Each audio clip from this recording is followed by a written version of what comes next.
welcome to the channel. I wanted to take you back this morning to the barn and show you some things that I've done. I got this old Potbelly stove here. I traded for it with 2 pieces of silver coins. It's in excellent shape, beautiful patina on it. Even though it's rusty, I'm going to take it up to the barn here in a minute and clean it up. But hang on and stay with me as we go through and look at it and clean it up. And I'm going to take it up to the barn.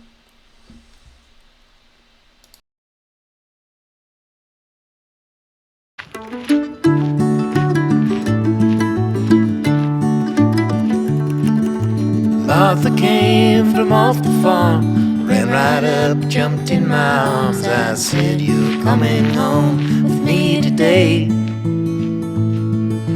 Martha, you're the sweetest girl an angel sent down to this world. I love you more than words could ever say. Every day's a new beginning. Life is just a game you're winning. Every time you look, an open door. So run right out, chase the sunlight. Nothing left to do but do right. Martha, you're the one my heart beats for. Martha, my darling, your name I keep calling. Heartaches forgotten when you lie with me."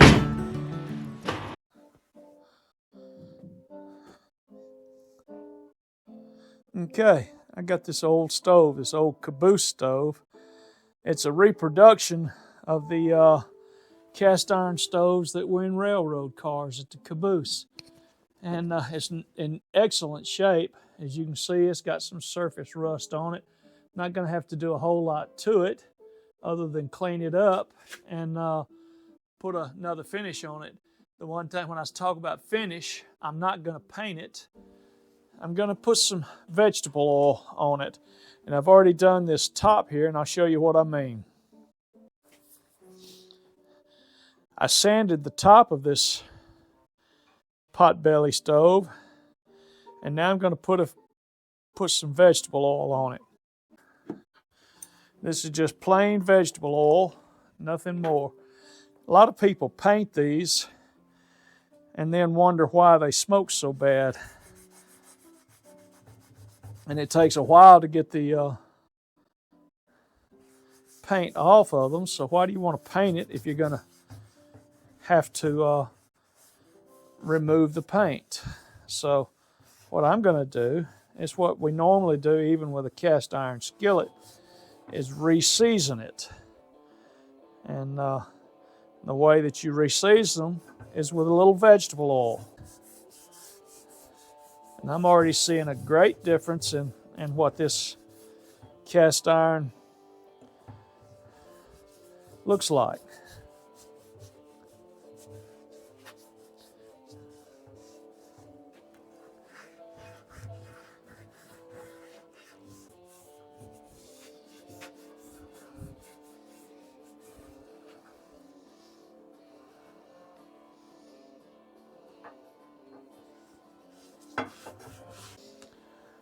All right, you see a remarkable difference in what it looks like. I have sanded and brushed off the rust off of this top and compare it to the rest.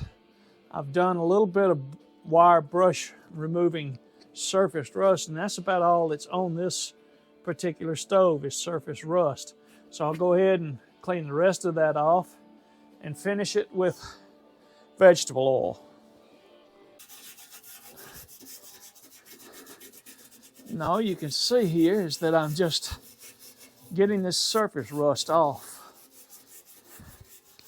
I don't have to go all the way down to bare metal, just the surface rust. A little elbow grease. Keep in mind that you're going to heat this back up if you're going to use it for heat. If you're going to use it for something to look at, then you'll probably paint it. But this one is in my shop. It's where I intend to use it, and so I'm going to refinish it in vegetable oil. Sand all of this down, not sand it, I'm brushing this off with a steel wire brush. And whenever you do something like this, keep in mind it's elbow grease. That's what you need. Elbow grease will clean it up really nice. You can use a wire brush on a drill to get it, but you know, you want to invest a little bit of yourself into it. I guess using an electric buffing brush, wire brush to buff all this rust off would be good, but sometimes they're hard to control, at least for an old man anyway. Let's move around to the other side. Work on this exhaust here and get all as much of this surface rust off as we can. And once we get it off, we'll come back and put our vegetable oil on it.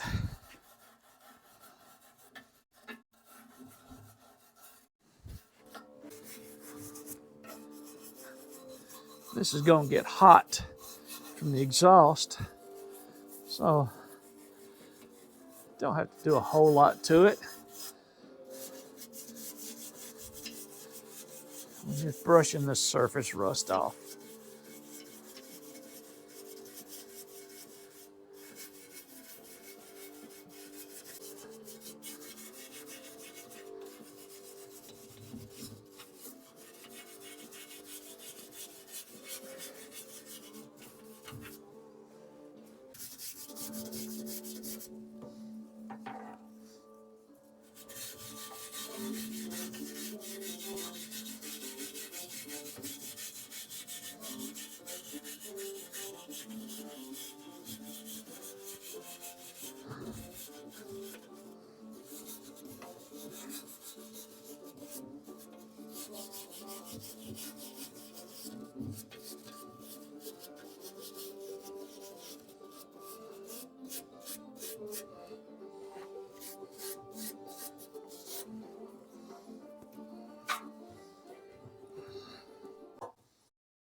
Finished sanding. I'm just putting some vegetable oil on this top portion here. I'll do this bottom later on, but I've got this part to put vegetable oil and a little bit more on the top.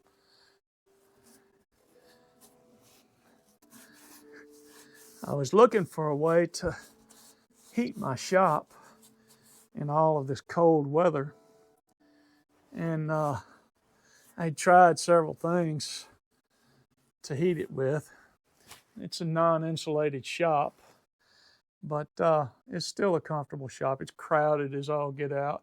I have all kind of woodworking tools. I have a wood lathe, I have a drill press, and have sanders and planers, and I've got a CNC router and the work table and all of the tools that I use in here in making shaker oval boxes and other projects. But I needed a way to keep it warm. If you look up high there, you'll see a split mini system that I put in. Oh, heat. It puts out heat. It does it off of the compressor, but it doesn't put out enough heat. So then I tried if you look in the background, I tried a kerosene heater, and it lasted about a year and messed up, and I can't get it working again. I might try it later. I've used propane heaters, but I use so much propane on heating it up that it's not feasible. I try electric heat. Electric heat is too expensive. I mean, I'm on a fixed income now, and so I have to kind of watch what I'm doing as far as spending money, and electricity is not the way to go. Well, I found this old cast iron stove on Facebook Marketplace, and the fellow wanted $250 for it, and it's in excellent shape. Even though it's a reproduction, it's in excellent shape, and I intend to use it in here. And everything I read about it says it can put out up to 80,000 BTUs. And that's something that heat pump up there can't do, is keep that kind of heat going. So I'll get this thing cleaned up, and I'll get it installed in my shop, and come back and burn it. I'll go get my pipe for it tomorrow.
Okay, I've knocked most of the surface rust off of this bottom portion, and I think I'm about ready to go ahead and oil her up. Looking a whole lot better already. Let's oil it. I think I'll oil it up and make it look a whole lot better.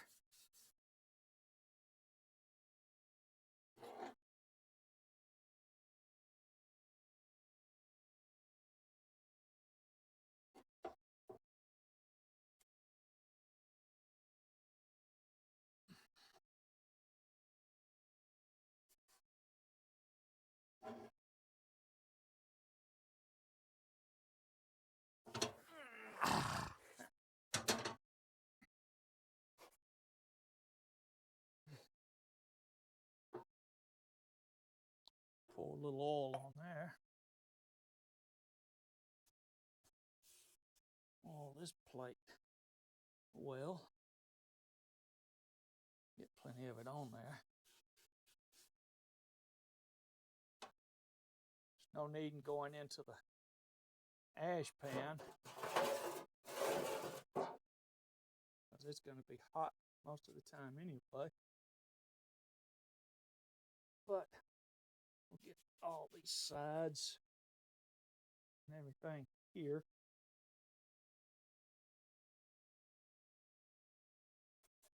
Try to get as much on there as you can.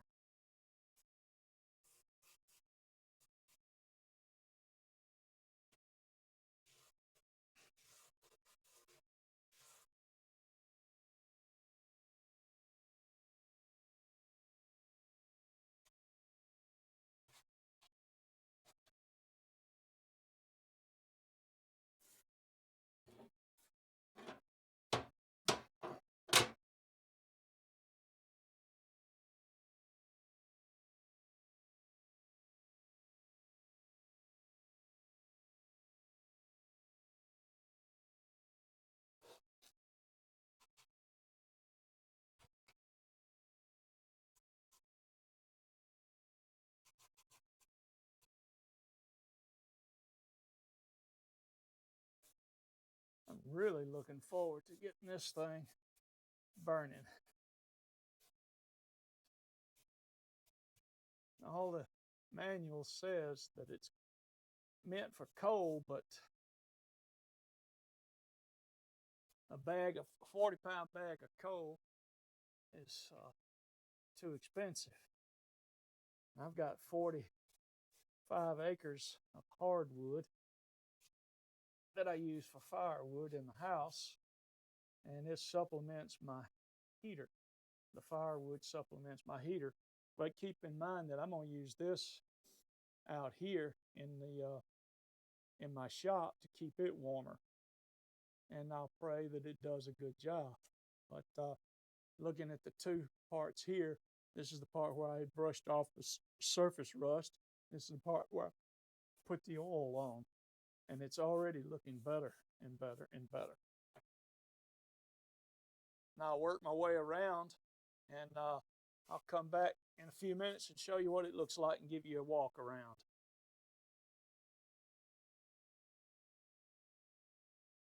Okay, I've cleaned as much of the rust off of it as I could of this cast iron caboose stove, Potbelly stove, and I kind of give you a walk around on it right now and let you see it.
Today I'm going to put up a heat shield on my cast iron stove here to kind of protect the wall from getting too hot. But as you saw in the previous video, I've cleaned the stove up, and now I've moved it into the location where I'm going to have it. And hang on while I put the shield up. Okay, everyone, I'm back now with the metal that I'm going to use for the heat shield. This is a piece of corrugated steel roofing that I have here, and it's 120 inches long, 121 inches long, so I'm going to cut it at 60 and a half inches long there, and that will give the correct length that I want inside for the stove heat shield. For an FYI, you can use your skill saw to cut this particular tin. This is not very thick, and the only thing you should do is wear hearing protection and eye protection.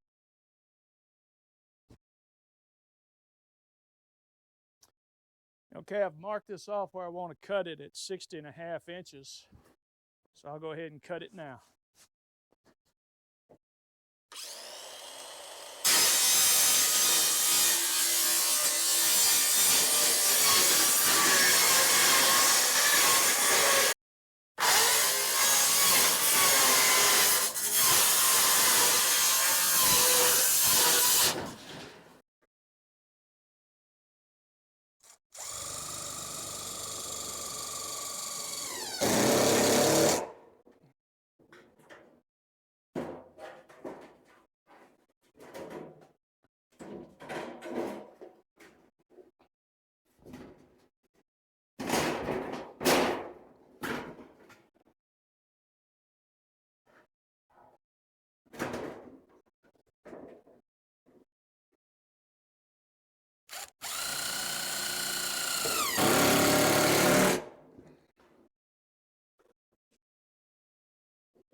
All right, I've got the heat shield in place.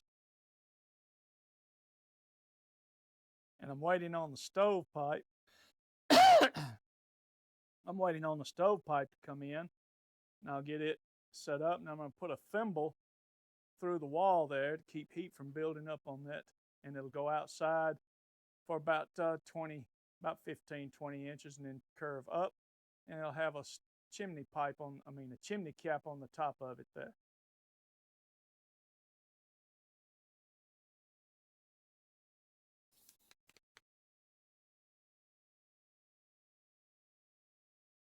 All right, I've got the heat shield in place. And I'm waiting on the stovepipe. I'm waiting on the stovepipe to come in. And I'll get it set up. And I'm going to put a thimble through the wall there to keep heat from building up on that. And it'll go outside for about 15, 20 inches and then curve up. And it'll have a chimney pipe on, a chimney cap on the top of it there. Now I'm going to install the damper into the stovepipe so that we can control the flow of air on the going out. So what I have done, I have taken this pipe, I have a mark on here at about 24 inches from the top of the stove. So I'm going to drill a hole here and one at 180 degrees on the opposite side.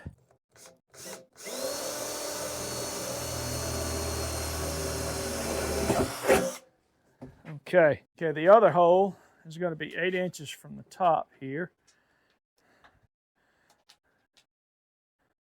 And I'll mark that so that I'll know where to drill it. And I'll come over to the drill press and drill it.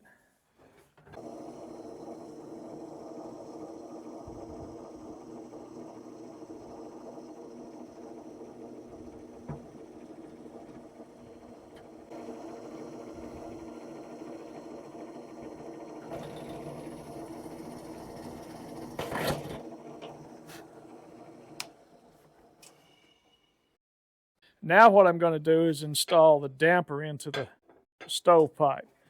Just kind of have to feel your way around.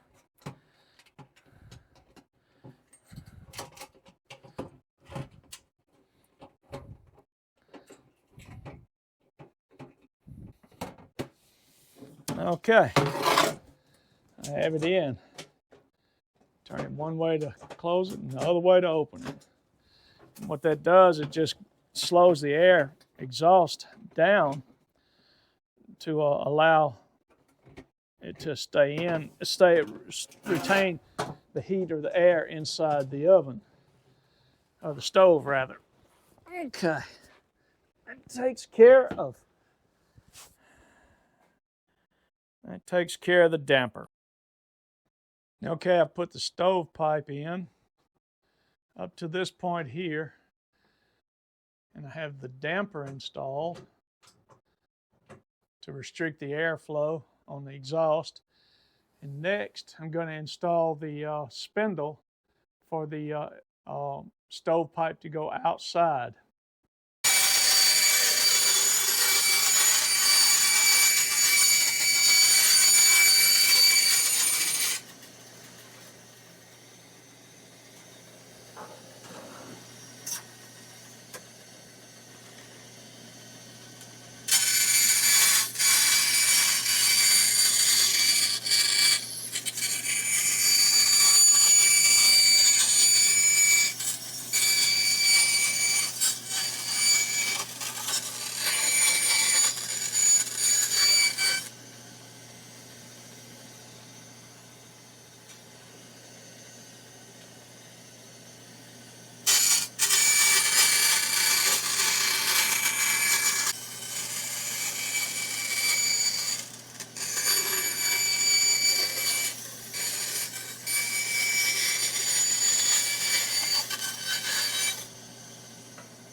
Okay, it's installed.